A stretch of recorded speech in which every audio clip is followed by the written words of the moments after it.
All right, Ryan, you said you were ready. This is going to be episode 71. I hope it is, at least. Reporting on grading companies with Ryan from GemRate. Okay, so here's the thing, Ryan, before I do your whole intro. People love you, okay? They want more of you. They can't get enough of you.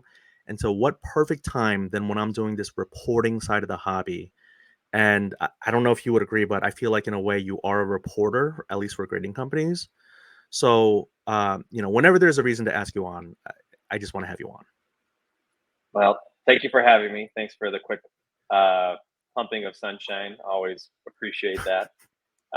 Yeah, but I mean, I would say generally, like, yes, I'd like to report on what's happening. I don't try to weigh in too much with opinion, but just sort of provide facts to the hobby as well as I can.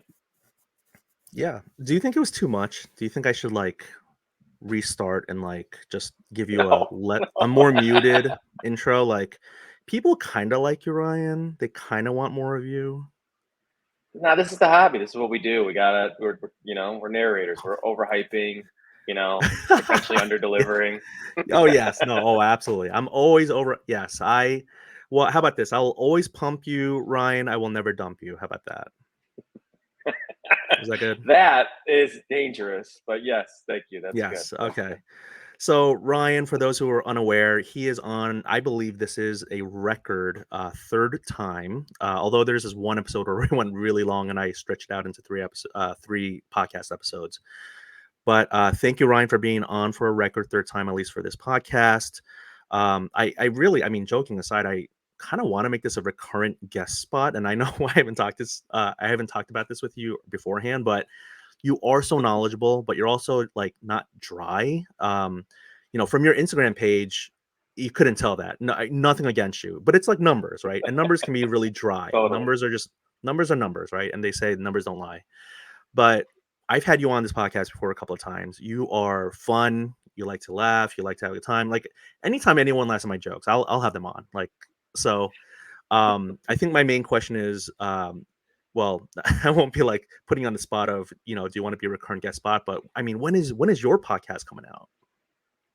Uh, I would love to do more content. I do think there's still a ton of gaps despite all the content that's out there. It's very similar in a lot of ways, and so Hmm. I do think I mean, you're right. The Instagram posts and the emails that we send out, they're very like vanilla. I'm just again trying to not like weigh in, and I'm just trying to like provide the facts. But I do think I've always Yeah. wanted, I'm over 3 years into reporting this data now. I want people to run with it. And sometimes people go deeper on it, but generally speaking, people just take the surface level data points and sort of report those. So to your question, I would love to do deeper dives on this data because there's so much that sort of I don't put into the reports or like, questions that people could ask that I would answer of like the data that we're bringing to market. But I just haven't had time. It's we're doing a ton of work behind the scenes and like this data modeling that goes Oh on yeah. to sort of build this Yeah. universal pop report. But I would love to do more sort of just like deeper dives on our content or in general, just sort of like themes that are happening in the hobby, but like from a different perspective. And so nothing is coming from me, but to the degree that I can, provide value to you and your audience, I'm always, happy to jump on and chat about it. Awesome. Thank you. We haven't talked about this particular account before, but do you follow Kirk Goldberry? Kirk Goldberry? Oh, Jesus, Yes. I Yep. already messed it up. Yep. His data is just it's just beautiful, right? I mean, there's this one where he Hmm. does like the shots that Yep. career shots, LeBron James, and it's just like Yeah. pew pew pew Like pew shooting pew. stars of basketballs. Yeah. It's amazing. Yeah.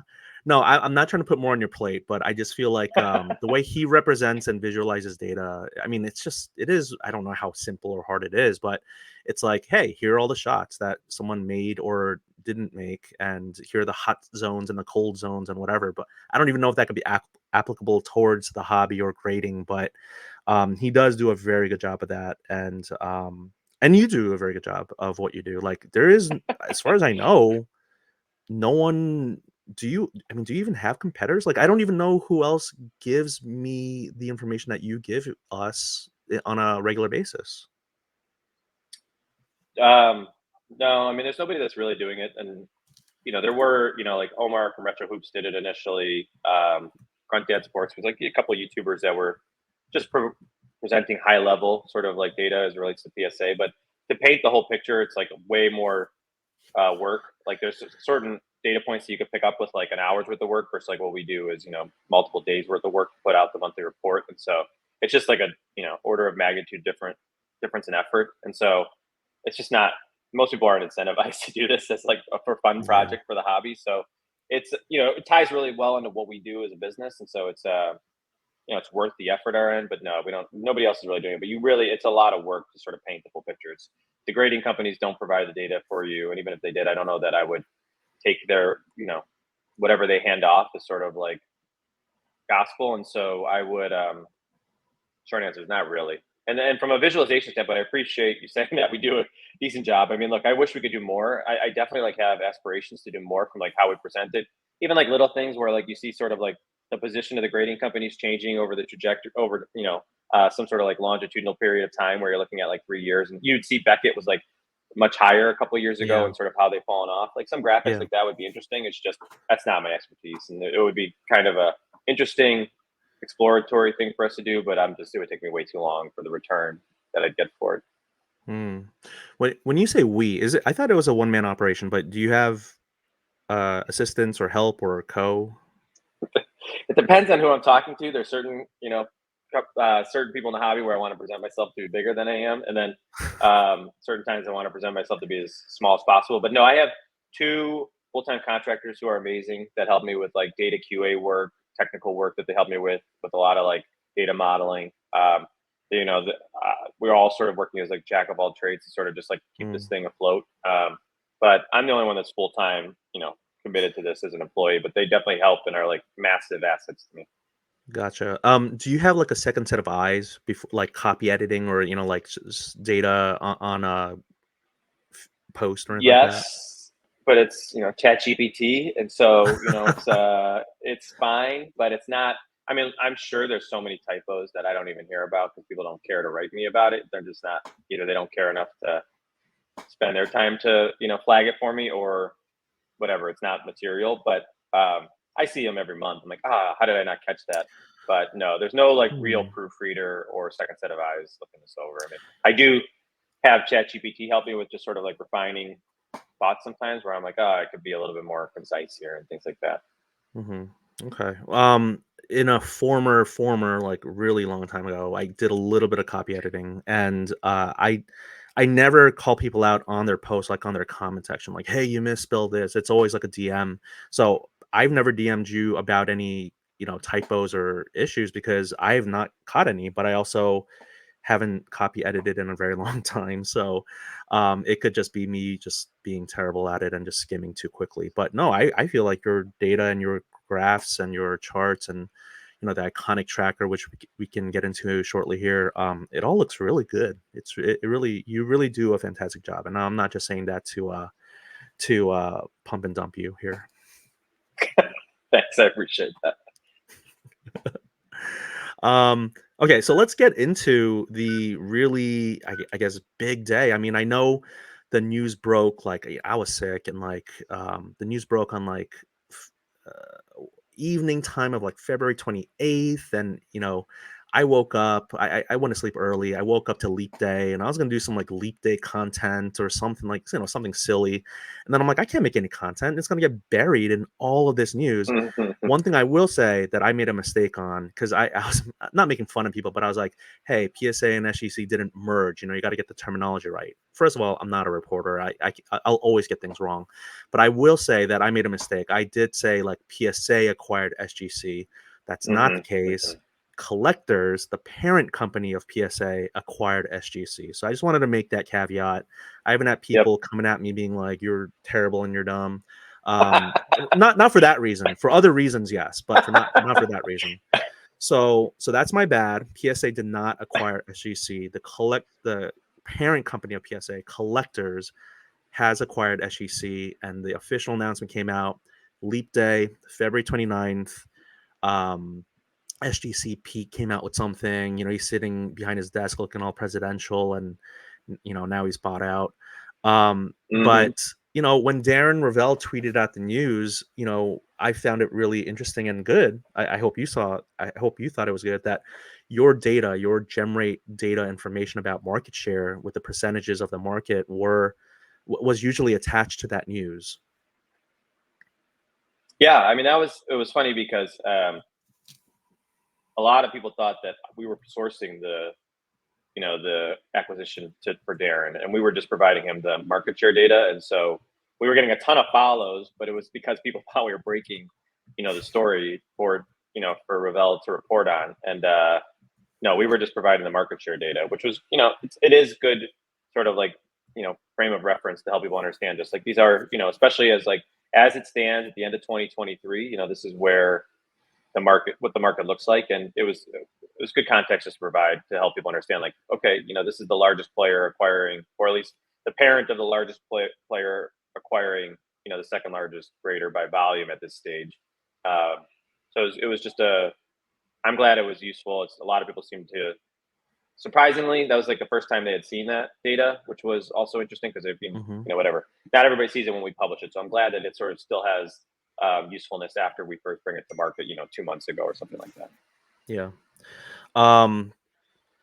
Sorry, that was my phone. I thought I put it on silent. So, do you? How dare you? I mean, I know, right? I don't even ask I have my show note emails and all that, but I never ask people, could you please put it on silent? And I'm the one who like messes it up all the time. Not all the time. Sometimes the microphone doesn't catch it. But anyway, so I think it's great that you're, again, I don't know if the right word is synonymous, but your data really became attached to the news, and vice versa. And people, yeah, it's great for people to see the market share, right? Numbers don't lie, right? And so the information, the percentages that were shared out, I guess, for people who are living under a rock. I mean, should we just go through the numbers real quick? I didn't ask you to have it up, but you knew that we're going to be talking about this, but Yeah, I have it. should I we? have it handy. I can Yeah. speak to it. So the Uh, data, the percentages that you use, that was for the end of 2023 for the whole year. yep, that's Okay, right. so yeah, go ahead. And just to be clear, because one of the things, look, I mean, it's all sort of like needs to be contextualized here, but this was only reporting on like roughly the largest four companies too, right? There are sort of like companies that are on the margin sort of having an impact as well. So, even Hmm. when I give these numbers, there's probably like another 3 to 5% that's not even being factored here. So like, you Hmm. almost have to delete these a little bit further. But like, Yeah. PSA at the end of 2023 for the year had 78% of the cards graded. Hmm. SGC had 7%. CGC had 10%, and Beckett had 4%. Hmm. But that's all cards graded, right?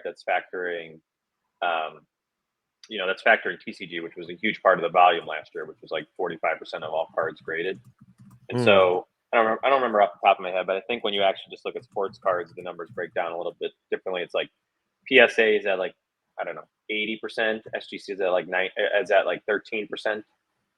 I can't remember where Beckett and CGC are, but they obviously make up the last 7% of that. And so it's but what's interesting about that, there's two things. One is I definitely think it's important to think about it through both those numbers I gave there, which is the overall market, but also the sports part of the market, because that's obviously like a big part of what this acquisition represents, is more speaking towards like what's happening in sports rather than like, SGC has not been a big participant on the TCG side of the business. The other data that's not been referenced, and it's probably because I haven't updated it, and I don't think people have sort of. Actually, I don't even know if people could pull this together without me presenting it. But if you wanted to know like all the slabs all time that have ever been graded, the market share is different, and it's important to look at. So like I think like roughly 90 million slabs have ever been sort of graded and put into the market. PSA has 74% of those. Beckett has 10%.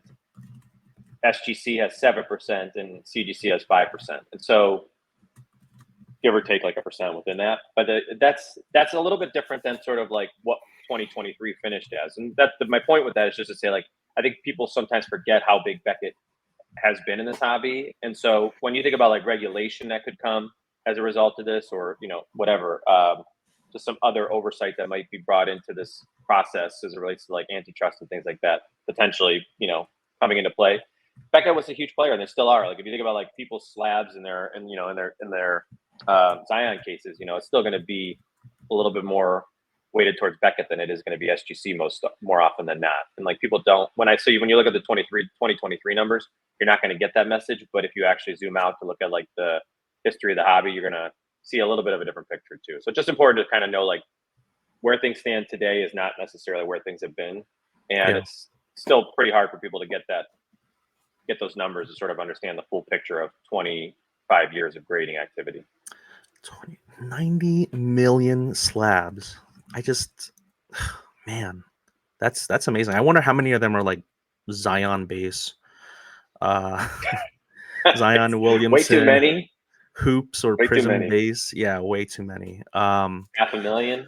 So Half a million. 10%. So I'm looking at these numbers. I typed them out just to have them in front of me. And so, yeah, I mean, BGS, at this point, right? So we talk about like competitive advantage for these grading companies, right? Like for a long time, I was like, SGC resale value is not there, but they're quicker. And like, CGC is where you might want to go for your TCG stuff because they have, legitimacy and relevancy in that field. But like Mm-hmm. BGS, I mean, why it costs it costs more, it takes longer. I mean, what's their competitive advantage? Is it like nostalgia? Like, I saw your website, gemrate.com, little plug there, and I saw, cards graded yesterday, which is amazing that you have like basically like day-to-day data. But like when you have I forgot what number it was, but like graded yesterday, 2 point 2,800 cards. I mean, for some people, they might be like, wow, that's so For small Beckett. compared to, yeah, for Beckett compared to PSA, which graded 57,800 cards. CGC graded 36,400 cards. SGC graded 6,500 cards. It's like, wow, 2,800, that's so tiny. But in my head, I'm like, what 2,800 cards are going through Beckett at this point? Like, it just seems like they don't have any advantage other than like the concept or the feeling of nostalgia. Yeah, I mean, it's so as a part of this process, over the last week, I've done a lot of, I'll try to keep this as short as possible. But like like why do people grade? And I think there's a lot of different reasons people grade, but like, it's a very sort of like tribal or sort of like almost like a religion for people when it comes to grading companies. Mhm, And so mhm. you get people who are just super loyal to Beckett, and they definitely still they want like to have that standardization or sort of like uniform collection, and Yeah, so they don't want to sort of like deviate from that. And so they still send a lot of their basketball cards to Beckett. Like if you look at sort of like where Beckett's doing well, they still do a lot of higher end cards. They still do a lot of the thicker mm, cards and auto yeah, cards. They still do a lot yeah, of basketball, right? Like that's still there's still a strength for them relative to where they've fallen off. Like for example, they used to do really well in baseball, and when you look at like what SGC has sort of done to yeah. Beckett Hmm. directly, these promotions have really stunted any momentum that Beckett had, and really sort of fueled a lot of the momentum that SGC has. And so, but you do have these loyalists who are like still committed towards like building their collections out towards Beckett, and are willing to sort of like deal with them sort of being a premium brand as it relates to pricing, and a frustrating brand as it relates to timing. But they definitely still do some volume, and ultimately, like that's probably there's an installed base to think about it. Like number of Mm, people who are sort of like have Beckett slabs in their cases. There's definitely like a large install base of people who have collected Beckett and like would love to still collect Beckett. They just yeah, want Beckett to kind of get their crap together, yeah, and yeah, they've struggled to do that when other companies are trying to push the envelope or sort of innovate much more so. yeah. I just don't understand how these companies don't understand, especially in 2024. Like, you just got to communicate. I mean, if you're radio silent to your consumers, especially on social media, like, I mean, I'm sure the people who handle social media accounts are told not to say anything, especially if it's like a troll. Don't react, don't respond. But it's like social media exists for companies to like engage. And I mean, we there's so much talk about how Tops and Fanatics screw up, and I'm not like a Fanatics fanboy, but when it comes down to the communication, they address the problem, they try to come up with a solution. Like the superfractors, they had the they paid out that first one that was redeemed or reported. And Mhm. they're on top. It seems it's still reactive, right? They screwed up and then they try to fix the mistake. But when it comes to some of these other companies, it just seems like their mo is don't engage. Like, if we stay silent, maybe we'll no one will notice us. And yeah, guess what? People aren't going to notice you. Like, for the worse for the company.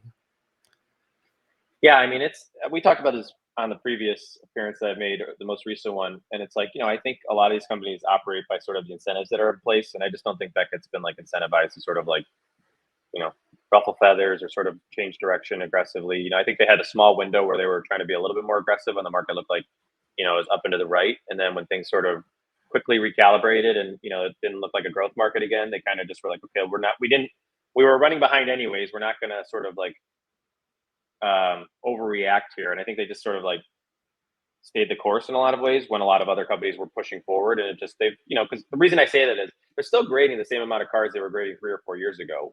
People tell this super negative story. It's just that they're not moving with everybody else. And so it's perceived that they're doing really Oh. poorly, but they're just not really participating in the same way.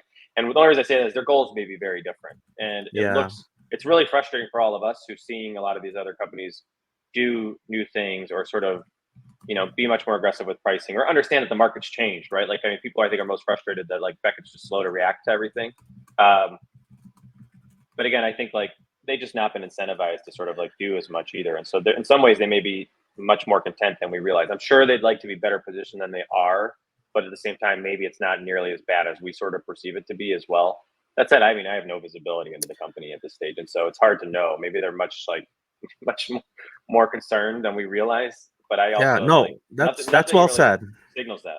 Yeah, that's well said, and I don't think you said anything that's controversial or bad, but yeah, I don't want to get you in trouble, but I mean, you said it really well.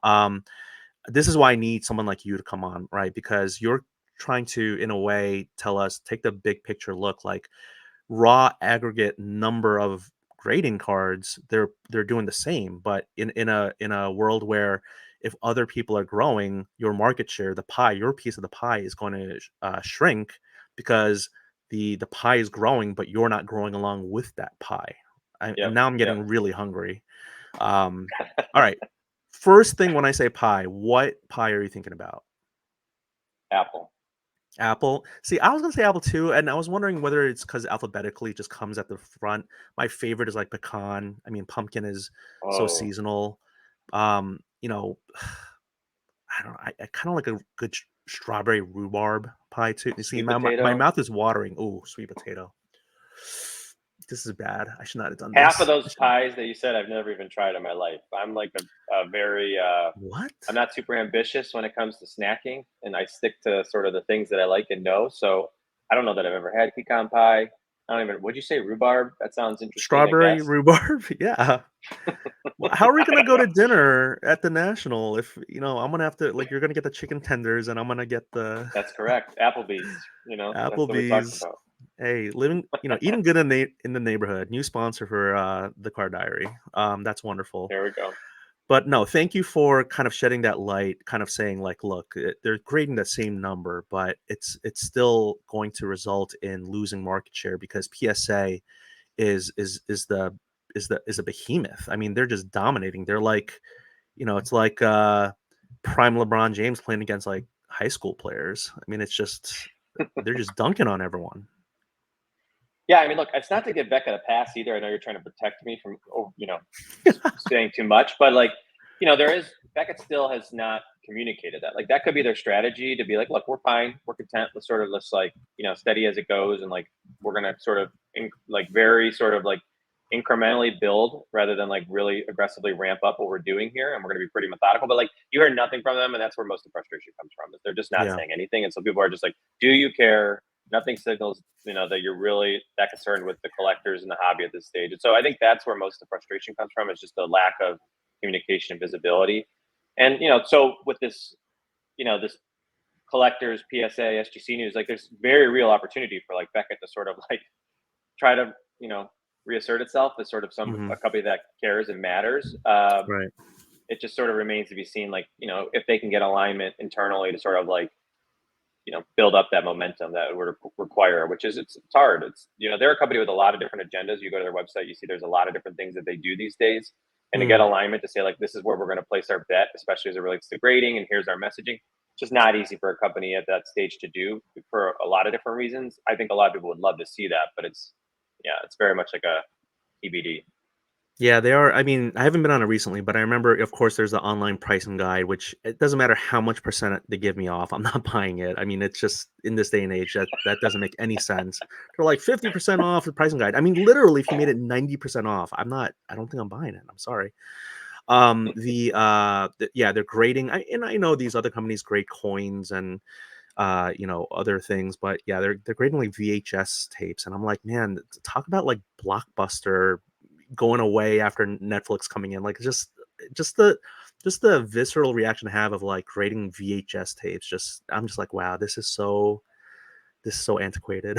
Like I feel so bad, but yeah, it's because Yeah, we well, all have nice feelings of Beckett, and we want them to do well, but they're just not talking to us. yeah, I mean, look, they also have the marketplace. They've got other things there too that just like Yeah, they do.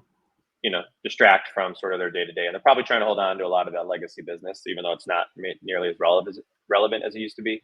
I do think it'll be interesting. You're starting to hear people finally move past like what does it mean for collectors to own both PSA and SGC to like what would it look like for fanatics to start to kick the tires on like a Beckett? Hmm. Is that even like remotely possible given Right, sort of their like peculiar ownership structure that people just right. can't sort of get their wrap their head around and sort of or even get like insight into.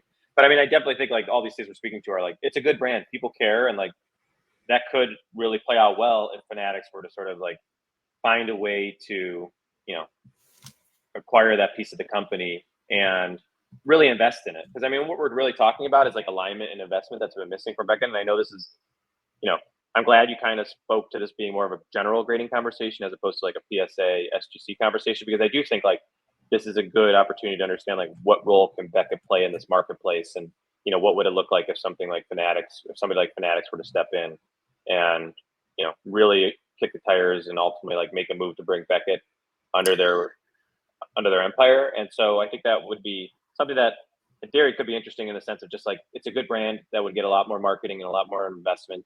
And honestly, the biggest constraint they've had is that everybody else has hired graders in this period, and like Beckett really didn't hire a lot of graders. Yeah, And like so yeah, I mean, there's a reason they're also doing the same number of cards as they were a few years ago, month in and month out, and like that their turnaround times have sort of not changed either. Is they're just not they've not they have really high standards for what it looks like to bring on a grader, but they've also sort of like not really aggressively gone to market to try to like expand, how they onboard and like really I don't know, acquire sort of grading members, which they've just not aggressively done it, from my understanding. yeah. No, that's a good point. I mean, that is such a black box that I've been trying to crack a little bit or try to get some more insight, but we don't know the general public, and maybe we're not supposed to know. And I guess that's the whole point is these companies have different onboarding and training and ongoing training, and whether it's authenticity or grading and the emphasis that they put on, like we all know, like PSA, so long as everything else is still okay, you can gem a card with 60/40 centering. And you can't say that about all the other grading companies. And so it's really interesting that there is the human component, and like being very strict. I mean, you and I talked about this in the past where I've analogized these grading companies to like teachers, right? PSA is like the cool fun teacher, and then you got the really strict German, Krankenschrecker. I don't even I forget what show that's from, but it's like really strict. Or it's like Hogwarts, it's like Professor Snape. It's like, oh gosh, don't hurt me. And it's like they're so strict. And they to get a black label or a gold label, it's like you have to. I mean, I don't want to make the joke about you have to work there and like go on the weekends, but like like that one dude.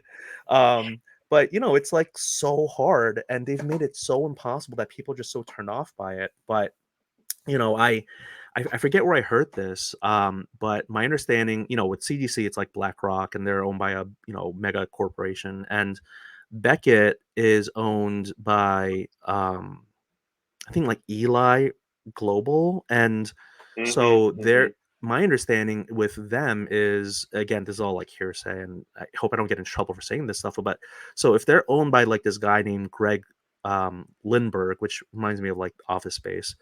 um but if Greg Lindbergh is the owner, and he is the type to be very reticent to sell any company that he owns, then you have maybe a intractable seller, someone who is just unwilling to budge. You know, it's like Beckett is his Grail PC card, and you know it will take way too much money that Fanatics or anyone else will not want to pay to pry it off his hands. You know, he's got diamond hands on Beckett, I guess. But you know, it's interesting because much as you know, it's all about the data and the numbers and the money, and you know, everyone can be bought out, like Million Dollar Man says.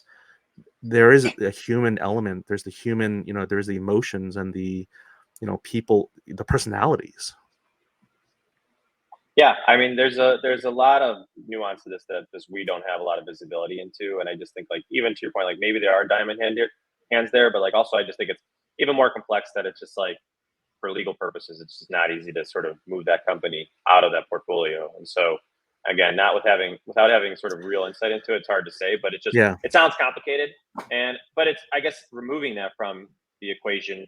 Yeah, I mean, it would be interesting to see what would happen. Like I have to imagine there's some real appeal towards, I mean, the Beckett brand is as strong as, some of the best brands in this hobby.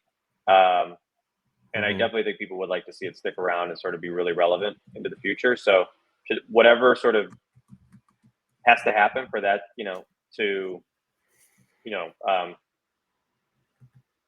I don't know, for that scenario to sort of play out where Beckett remains really relevant, I think people are willing to sort of, or at least in a hobby that's pretty closed minded, I think people are open minded to the idea of like Beckett sort of operating in a different fashion under different ownership if it means that the Beckett brand is much more relevant than it, is currently, and more so like what it was in the the early 2010s. Yeah, no, that's a really good way of putting it. I mean, again, there's such a nostalgia, there's such an allure that people really want to see them win. And this is probably the most. I mean, I've consumed a lot of content. This is probably the most anyone's talked about Beckett in a very long time. Like, I think when I emailed you to come onto the show, I just put 3 letters PSA. Let's go. Like it was like very little. I didn't anticipate that we'd be talking this much about Beckett, but yeah, there's that part of us who we have good, they have good brands, equity. Like, we think when we think of Beckett and Dr. James Beckett, we have like fond memories, right? It's like we just have like a warm and fuzzy feeling, which is slowly going away and is turning into resentment and like anger or whatever it is. I don't want to speak for a lot of people, but when it comes to just us wanting, and competition is good for the marketplace. But yes, my understanding is that, and again, no inside information, I promise. Like there's no like me, having some sort of inside info, but uh it is hard apparently. Like Fanatics, if they did want to buy Beckett, they don't want to buy the whole portfolio. They just want to buy that one segment or two segments, and they just want to extricate it. So, but if Beckett's like, no, you gotta buy the whole barn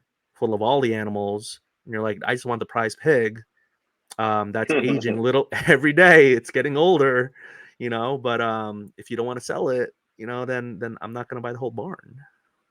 Yeah, I mean, I kind of come at it from the angle of, you know, who's got deeper pockets in this hobby, and like Mm, Michael Rubin was just on a. It's not. This is not the same as I'm going to present it, but Michael Rubin was just on a. He just was at the Sloan Analytics conference yes, yes. last week, and he basically said like Fanatics collectibles is worth 15 to $20 billion Hmm.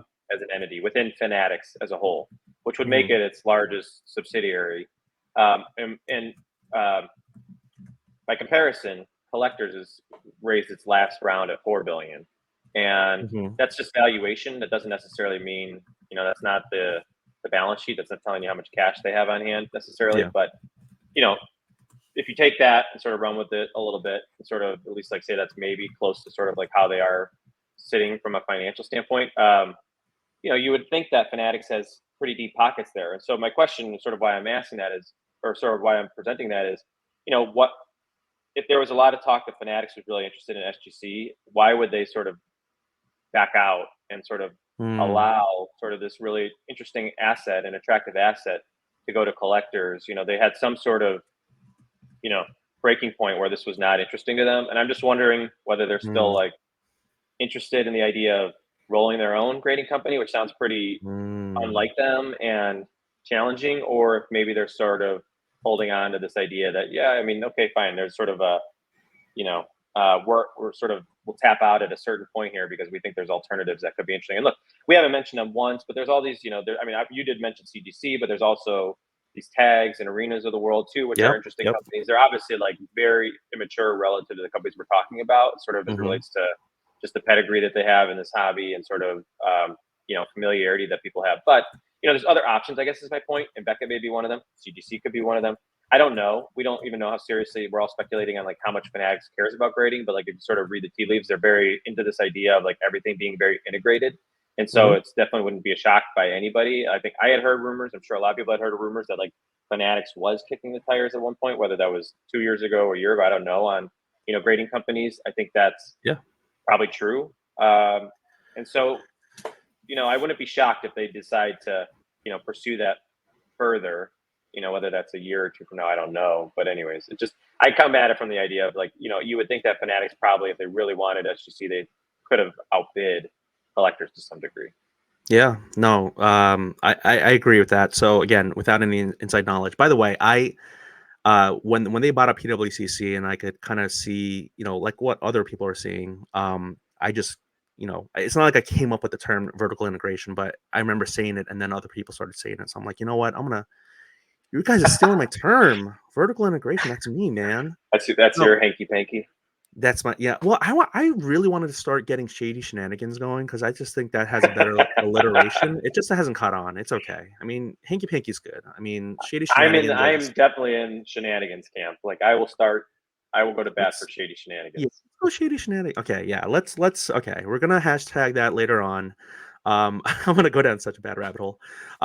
We love to pocket watch. I'm talking about these deep pockets. It's like all we do is like we just talk about other people's money, and I love it. It's just so funny.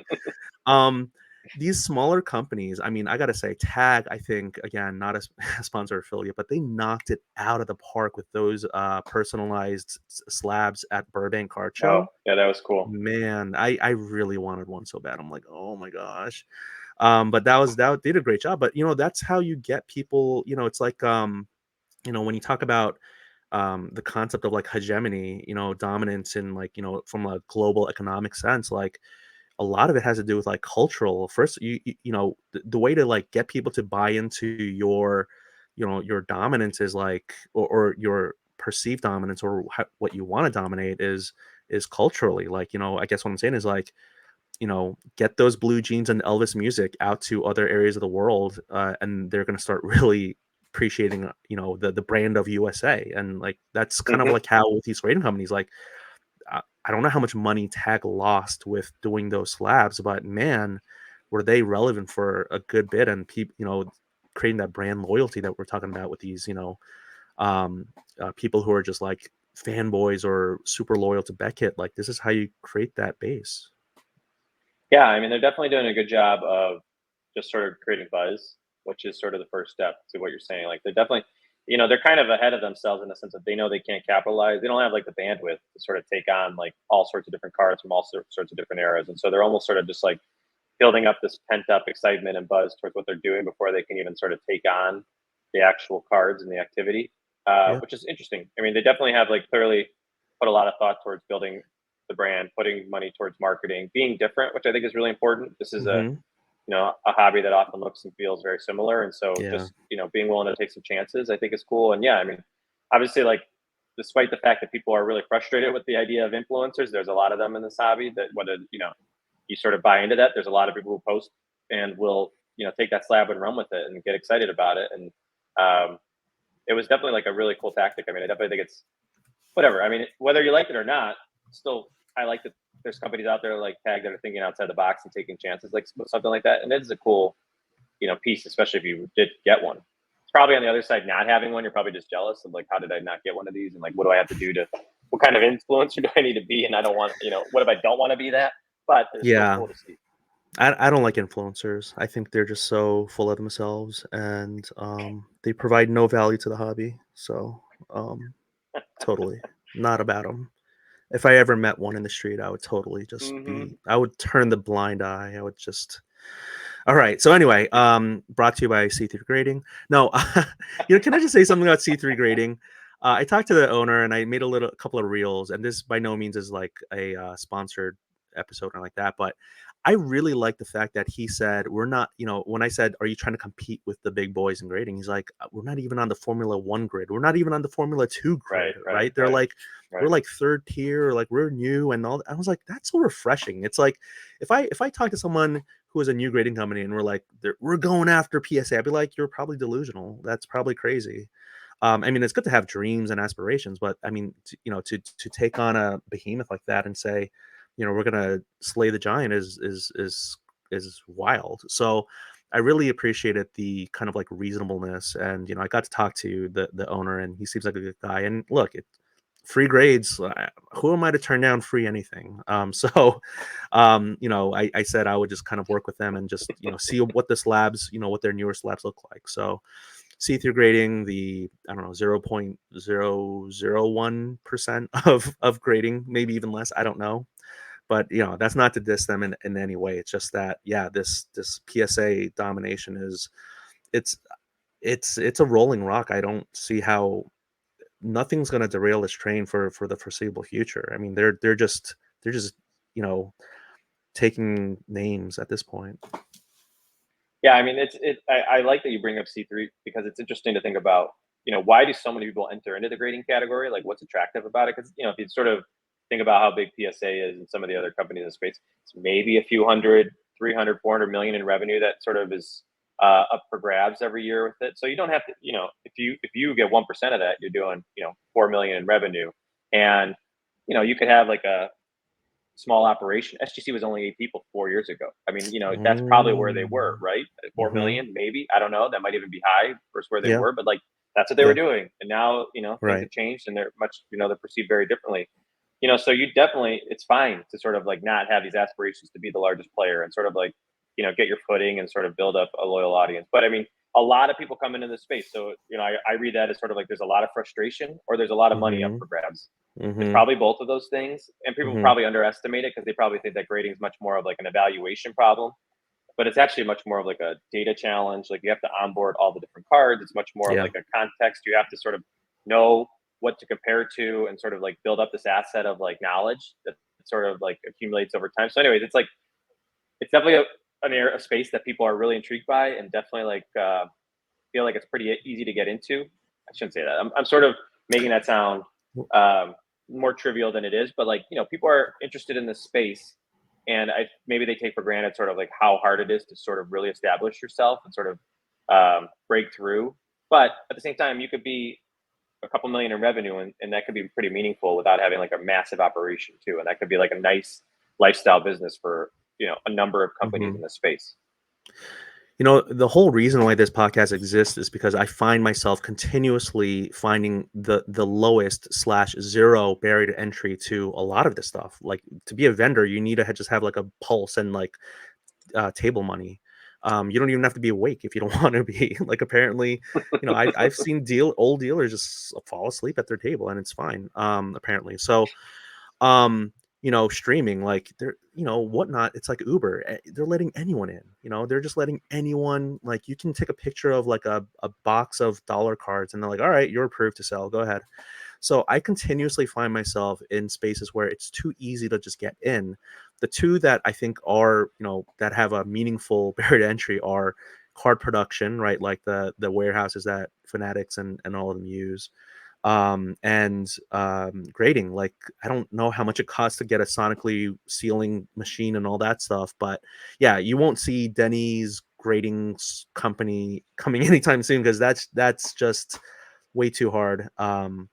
But don't rule it out, I guess. If I come up There with a we go. proprietary, yeah, if I come up with a proprietary way to grade cards, like I can tell what's authentic and not by smelling it. Like it's the smell test. Yep. I wasn't going to Yeah, box you into that. So I was going to let you off the hook with that. I feel like there's potential 2025. Yeah, yeah. Oh my goodness, I I'm could so see it. excited. Yes, I got the baby breakers.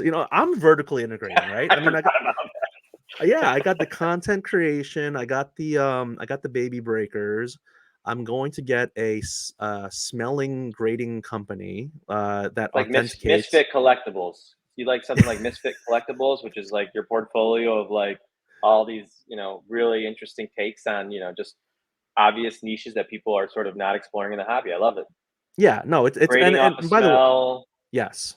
baby breakers. This is What 100% else? bespoke. This isn't for everyone. This is bespoke. This is custom tailored to every single person. So I'm gonna kick around the tires on that a little bit more. But when it comes to just like all of this, I mean, I really appreciate your perspective, and again, to try to get this train back on track. You are, again, I said, like, you're like a reporter, right? Like, you report the data, you report the monthly, and I like that you've gone from just the monthly, the first of the month, to like the iconic tracker, the more like, the website just has so much information that I didn't know about. I have subscribed to your newsletter. For those folks listening, go to the website. You get the prompt, get a free newsletter, and get more, I guess, like educated, right, or informed. Just be an informed consumer, right?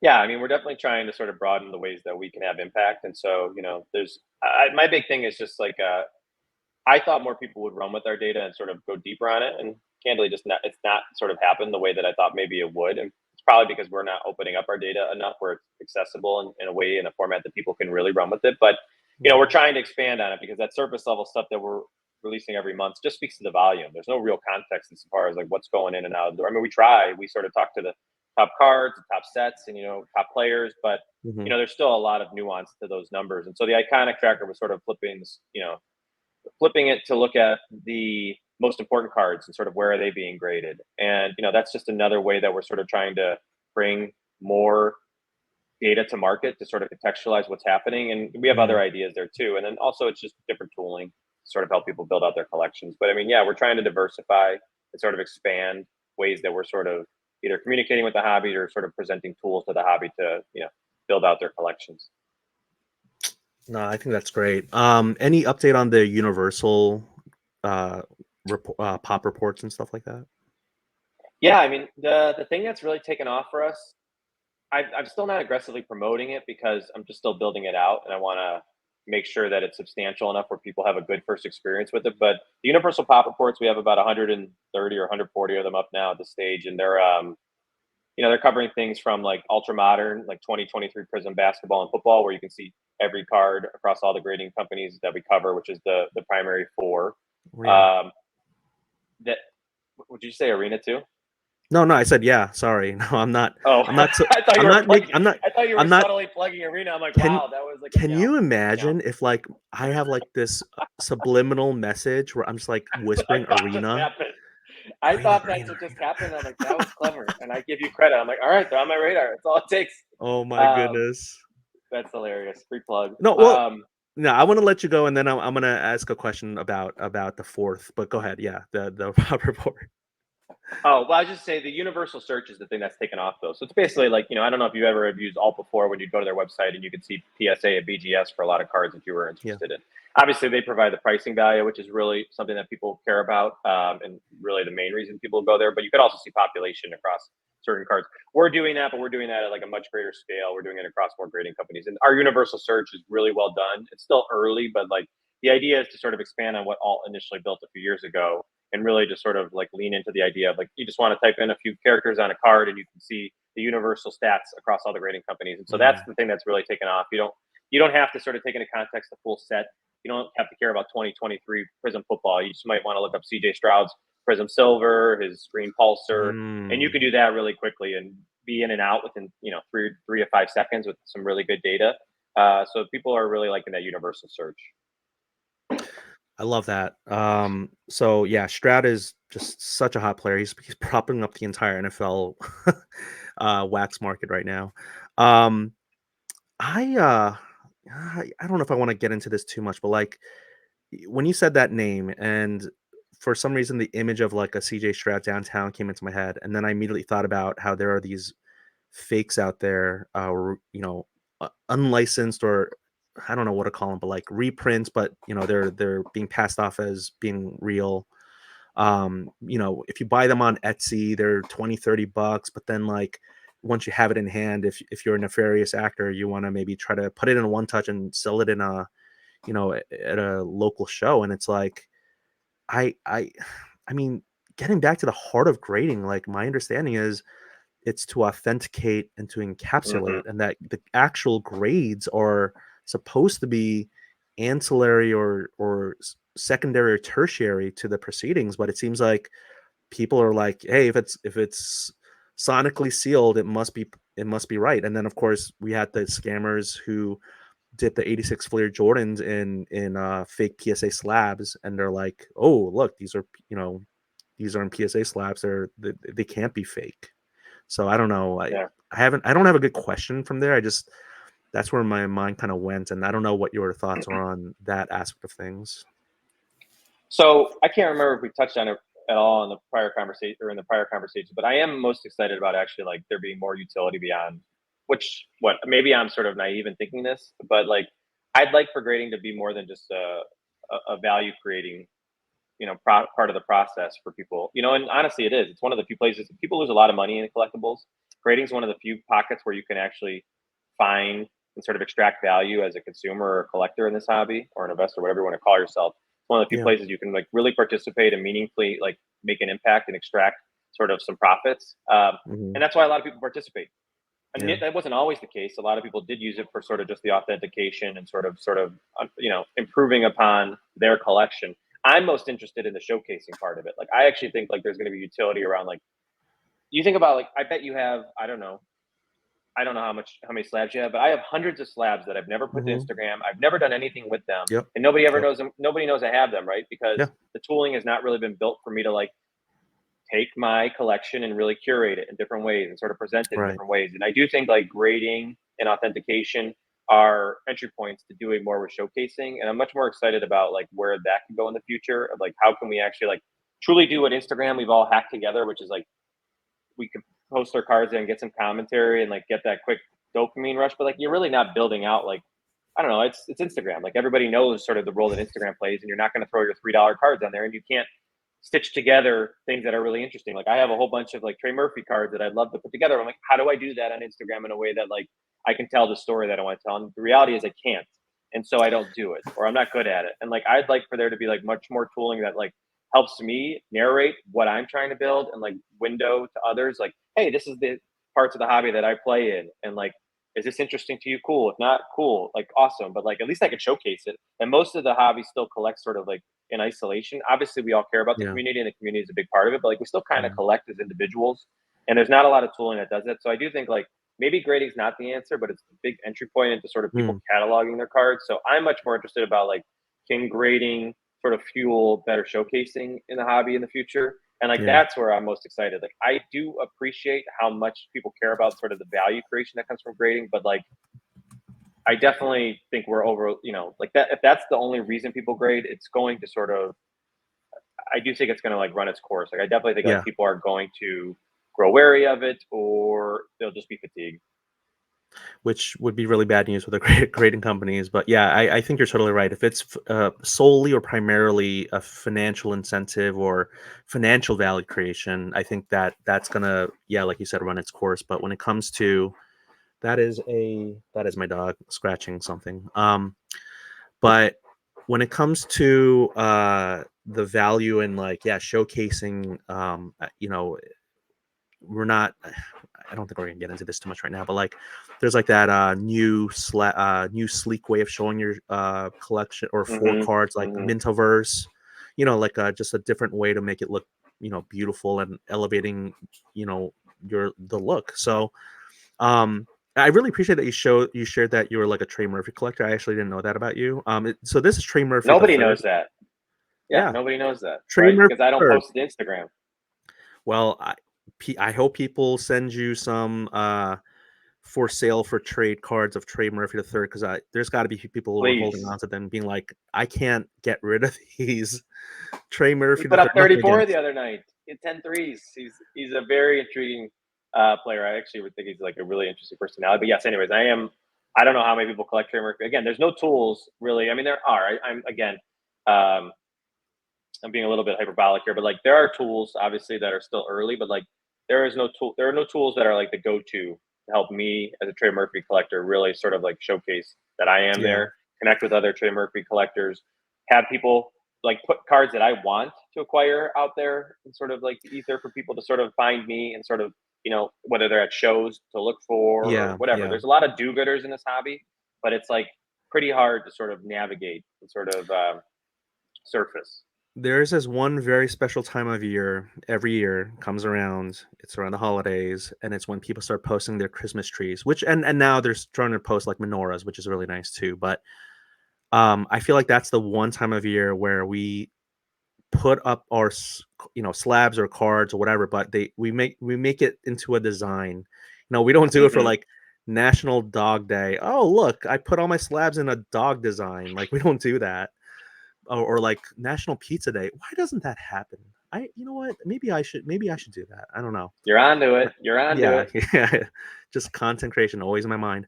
Um, but yeah, I just feel like there's this one time of year where everyone starts putting up their like trees, and it looks cool, but it is like there's no other time of the year that we do that, and it's interesting. Um, but yeah, Trey Murphy tree. I wait. You said 34 points, but 10 threes. Yeah, that was what's today's 7th. So yeah, that was on Tuesday night. He had So he 10 so threes. he had the capacity and wherewithal to hit 10 threes. What he to that's 30 points. I guess he had a couple of twos. I don't know. I'm trying to figure out how he got to 34 points with 10 threes, but No, you nailed it. You nailed it. okay, there you go. Like man, You're that's a doing the good math. amount. No, I'm doing yeah, the math is You're mathing. mathing over there. Yep. Yeah, just it's the wheels are a little bit, need a little bit of oil, but they creak out a little bit. Um I really appreciate that you shared that little insight about, because you said that in the first time I had you on, like you have cards and GemRate was born out of the frustration you had with like just a lack of reporting of this stuff. So instead of being one of these trolls who just gripes about everything and everything is terrible in life, you're like, I see a problem, I want to apply a solution, and I have like Liam Neeson, I have a certain set of skills and I'm going to apply it and I'm going to provide value for the hobby. Like, congrats. That's awesome. Thanks. I mean, look, I enjoy it. I mean, that's ultimately why I do it. Is it's fun for me, and as long as people are appreciating what I'm doing, I'm gonna keep doing it. And this is I got no complaints. I'm looking at eBay and looking at sports and looking at cards all day, and it's my job, so I enjoy it. All right. I know we're coming up on the hour mark. I have to ask you since well, I brought the word troll in and you said, you don't have a lot of like, do you have people who are detractors or trolls of like, they just get upset at like what you post? Like I don't go into your comment section too much, but did you used to get that? Do you currently get that? Like, Well, I mean, you're trying to do like the ultimate jinx here on me, but I mean, it's generally trying to think. A couple years ago, I don't know. I mean, it just depends. I mean, the short answer is not really, which is okay. nice, but I also Yeah. don't weigh in that often. I mean, again, I'm trying to Mm, look, I work with the grading companies. In the sense that like I'm at least like conversational with them and like I want them mhm, to contextualize, like, hey, why all of a sudden, like you mentioned this at the beginning of the call. I mean, at the beginning of this conversation, CDC randomly did 36,000 cards yesterday. That never happens. That was mhm, like an anomaly. But I have a good mm. dialogue with them. They're like, no, that's because of our China event that we did, and like we took on a ton of cards, and that hit the pop Oh. report, which is nice. Like I have a conversation with them. So, anyways, Mhm, some people will like get on my case. Sometimes they're like, why did you contextualize this? But why didn't you contextualize this? And sometimes I have visibility, and sometimes I don't. And that's like the probably mhm, the biggest gripe people have is like when I do call. I try to call stuff out. If I think there's something that's a little bit unusual in the data, and I have at least some insight into it, I try to present it. But I don't always know why things are what they are. And so that's probably the biggest gripe that people have is just like, why do I sort of sometimes weigh in with context, which is great. People should. I mean, I try to be as like consistent on that front as possible, but yeah. I just don't always have the I information. think it's because you have a clean brand, you have a clean, reputation. I think you should keep that. Don't feed the trolls, as they say. Although sometimes give a little bit of a little bites to them. Um, I really appreciate what you're doing. On behalf of many people in the hobby, thank you. Please continue to do it. Please don't get bought out. Don't let collectors. I mean, look, if they come with the million, the Ted DiBiase, everyone's got a price. I mean, I guess you got to go. But just everything you do is just is great, and I love having you on. Like you're the first 3-time guest for a reason. It's like it's so easy to talk to you. I literally just said PSA. That's all we're gonna do, and then we're at the hour We mark didn't talk here. about PSA at all. That's the best. Yeah, I mean, yeah, We didn't need to. yeah. That's the beauty of No, it. we didn't need to. Everyone else is doing it, right? I mean, I don't want to do Right. what everyone else does. That's boring. It's so much boring Agreed. content out there. Um, but you, this was fun, and you are, I'll just plug you for you, but like GemRate.com, your Instagram handle GemRate, one word, and you are following 2 people. I'm still not followed by you, which is amazing. You're holding strong. It's okay, I understand. Um, have you ever blocked anyone? Or have you ever No. wanted to block it? You don't there's no one's coming at you in such a way that you're like, I have to block you. Mm-mm. No. That's Fortunately, I good. just don't. I just don't. I don't have to, and I don't participate in that way, which is nice. I don't need that stress. All right. Well, I just jinxed you. We're gonna have you on Totally. for a Massive 4th jinx. time for the double jinx, Massive jinx. the reverse jinx, like Bill Simmons used to say. Uh-huh. Um, Thank you for being on. Speaking of reverse jinxes, reverse. If anyone wants to have a subliminal message played with arena, arena, arena, you just have to play this.